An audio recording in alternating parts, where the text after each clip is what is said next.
नमस्कार, आप देख रहे हैं सत्य हिंदी का रात 8 बजे का बुलेटिन और मैं हूं आपके साथ कृति सिंह।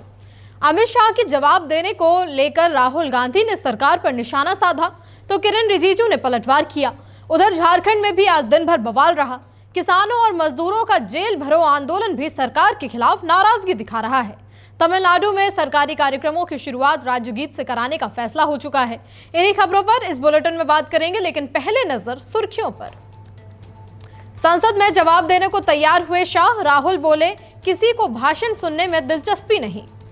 राहुल के बयान पर रिजिजू का पलटवार। चर्चा की मांग करके डर से भाग रहे राहुल। किसानों मजदूरों का देश भर में जेल भरो आंदोलन। मोदी सरकार की नीति के खिलाफ प्रदर्शन। झारखंड छात्र आंदोलन पर राहुल गांधी नाराज। बोले, छात्रों पर बल प्रयोग बिल्कुल गलत। मक्का संधि पर ईरान ने साफ किया रुख। हॉर्मुज को लेकर अमेरिका पर निशाना। अमित शाह के संसद में आकर जवाब देने के फैसले पर कांग्रेस नेता राहुल गांधी ने प्रेस कॉन्फ्रेंस कर क्या कहा, सुन लीजिए। हमारी पहली डिमांड थी कि होम मिनिस्टर आए और देश को क्लियरली बता दें या उन्होंने ऑर्डर दिया और वो कल्पेबल हैं और उन्होंने हमारे बच्चों पर गोली चलाई, युवाओं पर गोली चलाई, या उनको मालूम ही नहीं था और किसी और ने ऑर्डर दे दिया और फिर वो इनकॉम्पिटेंट है। और हमारा कहना था कि इस पर उनको स्टेटमेंट देनी चाहिए और हम उनका इस्तीफा मांग रहे हैं। सेकंड पॉइंट, जो हमारे स्टूडेंट्स पे दिल्ली में गोली चलाई गई, मारा गया, उसके लिए प्रधानमंत्री को अपोलोजाइज करना है। और तीसरी डिमांड, जो प्रधानमंत्री ने राम मंदिर ट्रस्ट पे अपने लोग बैठाए थे जिन्होंने करोड़ों रुपए चोरी किए हैं सबके सामने, उस पर चर्चा हो। ये हमारे 3 डिस्कशंस थे। हमारा कहना नहीं था कि अमित शाह जी आके किसी भी सब्जेक्ट पे भाषण दे दें, जनरल चीजें आके बोल दें। हमें उसमें कोई इंटरेस्ट नहीं है, देश को भी इंटरेस्ट नहीं है। उनकी क्या ओपिनियन है, किसी को कोई इंटरेस्ट नहीं है उसमें। हम यह जानना चाहते हैं कि गोली किसने चलवाई, और अगर इन्होंने नहीं चलवाई तो होम मिनिस्ट्री ने किसने चलवाई, और कल्पेबिलिटी है या इनकॉम्पिटेंस है, ये हम समझना चाहते हैं।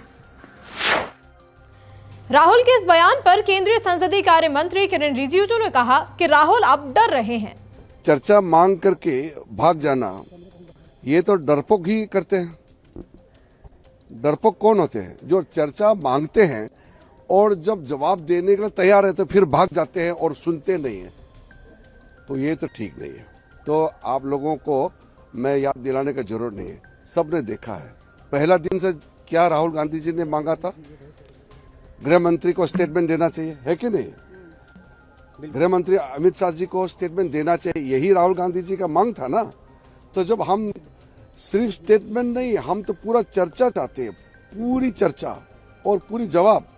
सरकार है ना, जवाब देंगे, तो भागना नहीं है। अगर चर्चा से भागेंगे तो पूरे कांग्रेस पार्टी को कहना, अगर चर्चा से भागते हैं तो फिर हम कहेंगे वो डर। झारखंड छात्र आंदोलन में हुई लाठीचार्ज की कांग्रेस नेता राहुल गांधी ने निंदा की। राहुल ने एक्स पर लिखा कि झारखंड में विरोध प्रदर्शन कर रहे छात्रों के खिलाफ बल का इस्तेमाल गलत है। प्रेस कॉन्फ्रेंस में राहुल ने क्या कहा, सुनिए। झारखंड के छात्रों के लिए मेरा मैसेज क्लियर है। We condemn any violence against peacefully protesting students. Does not matter where it is happening, we condemn it, we are against it, we do not recommend it, we do not support it. We are very clear, कोई confusion नहीं हमारे mind में।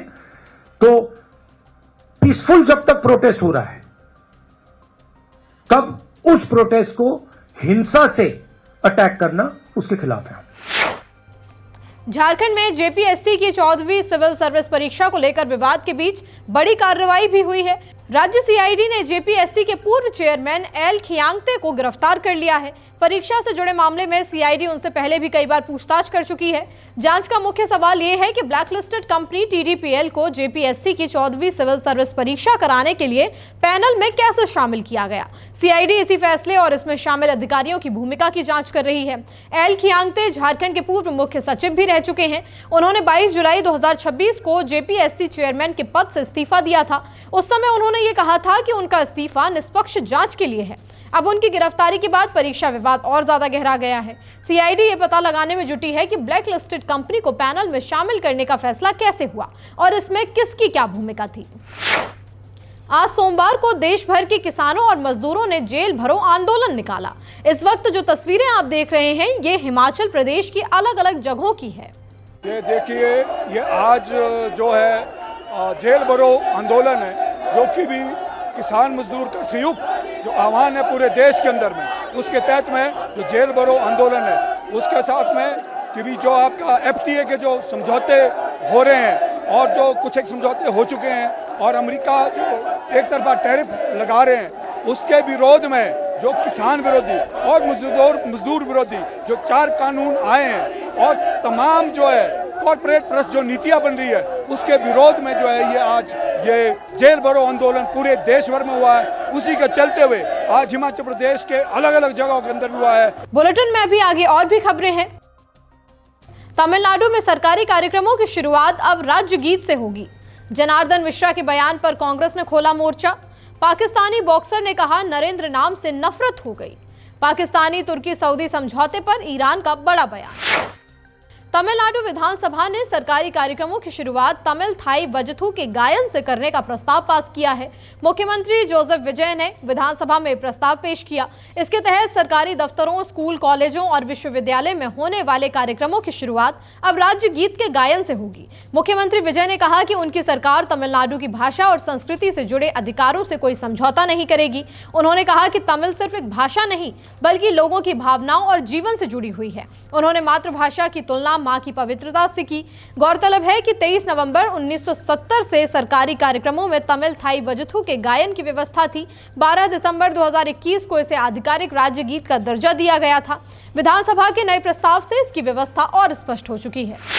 मध्य प्रदेश के रीवा से BJP सांसद जनार्दन मिश्रा अपने बयान को लेकर एक बार फिर से चर्चा में है। पेट्रोल में एथेनॉल मिलाने को लेकर जारी विवाद के बीच बीजेपी सांसद ने सरकार की इस नीति का बचाव क्या कहकर किया, सुनिए। और जब मोदी जी कहा था कि एथेनॉल मिला 20%, तो आंदोलन हो रहा कि नहीं एथेनॉल न चली, केवल शुद्ध पेट्रोल चली। शुद्ध पेट्रोल तो बाप कहीं से आई, शुद्ध पेट्रोल है ही नहीं आता, इसमें तो कहां से आई।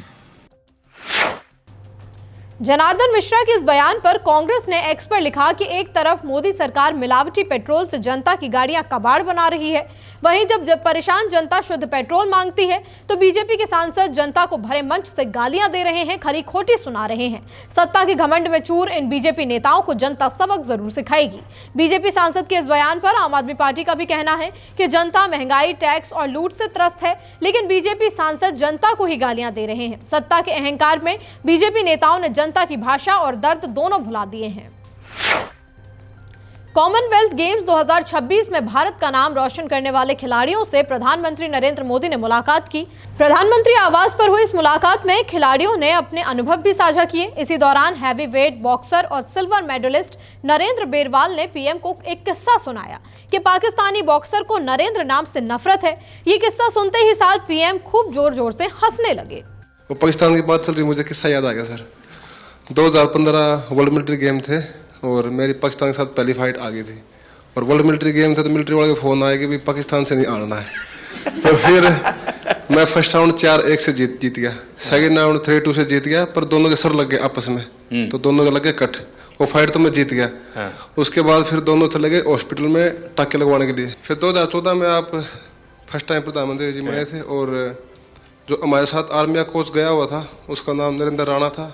और फिर वो कई देर तक सोच के मेरे को बोला कि भाईजान एक बात बोलूं? मैं हाँ बोलो। बोला भाईजान आपका नाम नरेंद्र है, आपके कोच का नाम नरेंद्र है, आपके प्रधानमंत्री का नाम नरेंद्र है, तो मुझे नरेंद्र नाम से नफरत हो गई है। पाकिस्तान, तुर्की और सऊदी अरब के बीच हुए त्रिपक्षीय सुरक्षा समझौते को लेकर ईरान ने कहा है कि यह समझौता उसके खिलाफ नहीं है। ईरानी विदेश मंत्रालय के प्रवक्ता इस्माइल बकाई ने कहा कि इसे लेकर ईरान को चिंता करने की जरूरत नहीं है। यह समझौता मक्का संधि के नाम से जाना जा रहा है। इसके तहत तीनों देशों में से किसी एक पर हमला होने पर उसे तीनों देशों पर हमला माना जाएगा। समझौते के बाद क्षेत्र की सुरक्षा को लेकर चर्चा तेज हो चुकी है। ईरान ने अमेरिका पर भी निशाना साधा। बकाई ने कहा कि क्षेत्र में कई देशों को अब अमेरिकी सुरक्षा गारंटियों पर भरोसा नहीं रहा है। हॉर्मुज को लेकर भी ईरान का सख्त रुख है। ईरान ने कहा कि नाकाबंदी और अन्य उल्लंघन जारी रहने तक वहां सुरक्षा के लिए जरूरी हालात नहीं बन सकते। इस बीच ईरान के विदेश मंत्री अब्बास अरागची और संसद के स्पीकर मोहम्मद बाकर गालिबाफ ने पाकिस्तान आने का न्योता भी मिला है। फिलहाल बुलेटिन में इतना ही। देश दुनिया की बड़ी खबरों के लिए आप बने रहिए सत्य हिंदी के साथ। नमस्कार।